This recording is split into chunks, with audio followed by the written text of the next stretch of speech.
எனக்கு இஸ்லாமிய மக்கள் ஓட்டு போட்டிருக்காங்கன்னு நீங்க நினைக்கிறீங்களா?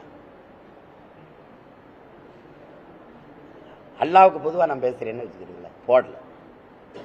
ஆனால் தொடக்கத்தில் இருந்து நான் ஒரு உறவுக்கார பிள்ளையா அந்த அவங்க சொந்த மகனா நின்று சண்டை செய்யறது அவங்களுக்காக நான் தான். ஏன்னா எனக்கு எங்கள் தாத்தா காகிதம் இல்லத்தும் எங்கள் அண்ணன் பழனிபாவன் தான் என் முன்னத்தி ஏறு. இப்போ அந்த இடத்துல நான் ஓட்டுக்காக நிற்கிறதா இருந்தால் இதையெல்லாம் யோசிக்க மாட்டேன். நான் நாட்டுக்காக நிற்கிறதுனால நீ போடு போடாமல் போ, என் பிறவி கடமை நான் செய்வேன்னு செய்கிறேன். அப்படி சண்டை போடும்போது நீங்கள் ஓட்டு பிச்சை எடுக்கிறதுனா தம்பி அண்ணாமலைகிட்ட நான் அன்பாக கேட்குறேன். இஸ்லாமியர்களை எதிர்ப்பதை தவிர உங்கள் ஆள் மனதில் நீங்கள் கை வச்சு பேசணும். உங்கள் கட்சிக்கு அல்லது RSS இயக்கத்துக்கு இஸ்லாமிய மக்களை எதிர்ப்பதை தவிர ஒரு கொள்கை கோட்பாடு இருக்குன்னு நீங்க சொல்லுங்க. நீங்க ஏதாவது சொல்லுங்க. சமூக நீதிக்கு உங்களுக்கு என்ன சம்பந்தம்? சமூக நீதி பேசுற நீங்கள் பொருளாதார அடிப்படையில் இடஒதுக்கீடு எப்படி கொண்டு வந்தீங்க? எக்கனாமிக்கலி பேக்வேர்டுன்னு நீங்க சொல்றீங்க. நாங்க சோசியலி எக்கனாமிக்கலி பேக்வேர்டு.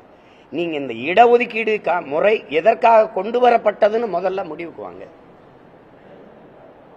ஒருவன் ஏழையா இருக்கிறான்னா என்ன இந்த தெருவில் நடக்க விடல? ஏழையா இருக்கிறான் சீமான் அந்த குளத்துல குளிக்காதுன்னு சொன்னீங்க. நான் ஏழை, நான் கோயிலுக்குள்ள வராதுன்னு நீங்க சொல்லுங்க. நீங்க நான் தாழ்ந்த சாதி, இழி சாதி, ஈன மகன், என்னை பார்த்தா தொட்டா தீட்டுன்னு தானே நீ நடக்கவில்லை. அதுல தானே எனக்கு கல்வி, வேலை வாய்ப்பு, அரசியல் அதிகாரம் எல்லாத்தையும் பறிச்ச. அதன் அடிப்படையிலே திருப்பி தாங்கிற போராடி பெற்ற உரிமை தான் இந்த இடஒதுக்கீடு, வகுப்பு வாரி பிரதிநிதித்துவம். இடஒதுக்கீடுன்னு கூட சொல்லக்கூடாது. ஏன்னா நீ ஏற்கனவே இடம் தராம ஒதுக்குன, இப்ப இடம் கொடுத்து ஒதுக்குறேங்கிற. இட பகிர்வு, இட பங்கீடுன்னு தான் நீ சொல்லணும். இந்த ரிசர்வேஷன் கோட்டா போராடி பெற்றது இதுக்காக தான். திருப்பி நீ எக்கனாமிக்கலி பொருளாதாரத்தில் பின்தங்கிட்டான்னா பொருளாதார அளவுகள் மாறுமா மாறாதா? இன்னைக்கு ஏழையா இருக்கிற சீமான் இல்லை ஏழையா இருக்கிற நீங்க நாளைக்கு அதானி அம்பானி ஆகலாம். ஆனா நான் அதானி அம்பானி ஆனாலும் நான் எவ்வளவு உயரத்துக்கு போனாலும் பறையன் தான். இது வலிக்குமா? வலிக்காது. நாட்டின் முதல் குடிமகன் ராம்நாத் கோயிலுக்குள்ள போக முடிஞ்சதா? எங்க அப்பாவே சான்று. ஆக பெரிய இசை மேதைலாம் சொல்லக்கூடாது. இசை இறைவன், இசை அவதாரம். அவருக்கு நீங்க நாடாளுமன்ற ஒரு ராஜ்யசபா உறுப்பினர், மாநிலங்களவை உறுப்பினராக கொடுக்கும்போது PT உஷாவுக்கு, அப்பா இளையராஜாவுக்கு, இன்னொருத்தருக்கு யாருக்கோ கொடுத்துட்டு இந்த விளையாட்டு வீராங்கனைக்கு ஒன்று கொடுத்துருக்கோம். அப்பாவை கொடுக்கும்போது அவங்க என்ன பண்ணுறாங்க, தலித்து ஒருவருக்கு கொடுத்துருக்கோன்ற இருக்கு. செய்தியில் வேணா நீங்க பார்க்கலாம். எங்க அப்பாவுக்கு தகுதி பார்த்து கொடுத்தியா, தலித்துன்னு கொடுத்தியா? அப்ப இவ்வளவு உயரத்துக்கு போய் தொட்ட ஒரு மகனுக்கே நீ சாதிய மேல அந்த இழிவை நீ போக்க முடியல, நீ எடுக்க மாட்டிய. அப்புறம் நீ சமூக நீதி எப்படி பேசுற? நீ என்ன உனக்கு சமூக நீதி இருக்கு? சமகால நீதி கூட கிடையாது.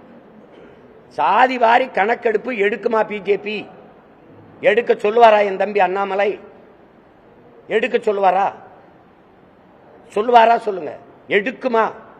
காங்கிரஸ்ல சகோதரர் ராகுல் காந்தி இப்ப பேசுறா அப்படி. ஏன்னா நேத்தான் கட்சி ஆரம்பிச்சு இப்பதான் எதிர்கட்சியா வந்திருக்க மாதிரி பேசுற. எடுக்க மாட்டார்கள். பெரியார் பேரை சொன்னவர்களே எடுக்கலையே. இங்க எதுக்கு இவங்களுக்கு என்ன சமூக நீதி இருக்குது? தம்பி ஒரு கோட்பாடு தான், எண்ணி கொடு, எடுத்து கொடுக்காத, அள்ளி கொடுக்காத, அளந்து கொடு. இதான கோட்பாடு. நீ கொடுக்கறதுக்கு நீ யார்? முதல்ல 10 பேர் இருக்க வீட்டுக்கு 10 பேர் சாப்பாடு அனுப்பு. அங்க 100 பேர் சாப்பாடு அனுப்பாத. 100 பேர் இருக்கிறதுக்கு 100 பேர் சாப்பாடு அனுப்பு. 10 பேர் சாப்பாடு அனுப்பாத. இதுதான் நீதி. மாறி அனுப்புனா அநீதி. அதான் இங்க நடக்கிற சண்டை. அது தெரியாம நீங்க சமூக நீதிக்கு நாங்க என்னைக்கு எதிர்த்தோம்னா நீங்க என்னைக்கு ஆதரிச்சிருக்கீங்க சொல்லுங்க. இல்ல நீங்க சொல்றது ஓட்டுக்காக நானும் எங்க அண்ணன் திருமாவளவனும் ஐயா, நான் எங்க அப்பா பாஷாவுக்கு நான் ஒரு மூத்த மகன் போல நான் போயிட்டேன் ஒரு கடமை செய்து. எங்க அண்ணன் வரல, வன்னியரசு தம்பி அனுப்பிட்டு இரங்கல் அறிக்கை விட்டேன். நீங்க எதுக்காக அவ்வளவு ஆயிரக்கணக்கான மக்களை கூட்டி வச்சு போராட்டம் நடத்தினீங்க? பாஷா எங்க அப்பா குண்டு வச்சது தப்பு, அதுல 50 பேர் செத்துட்டாங்க தப்பு. குஜராத்தில் பல ஆண்டுகளை கலவரம் நடத்தி ஆயிரக்கணக்கான மக்களை கொண்டு குவிச்சது யாரு? அது யாரு? அப்போது அந்த நாட்டை மாநிலத்தை ஆண்டு கொண்டிருந்த முதல்வருக்கும் உள்துறை அமைச்சருக்கும் தெரியாமலே, உள்ளாட்சித்துறை அமைச்சருக்கும் தெரியாமலே நடந்துருச்சா?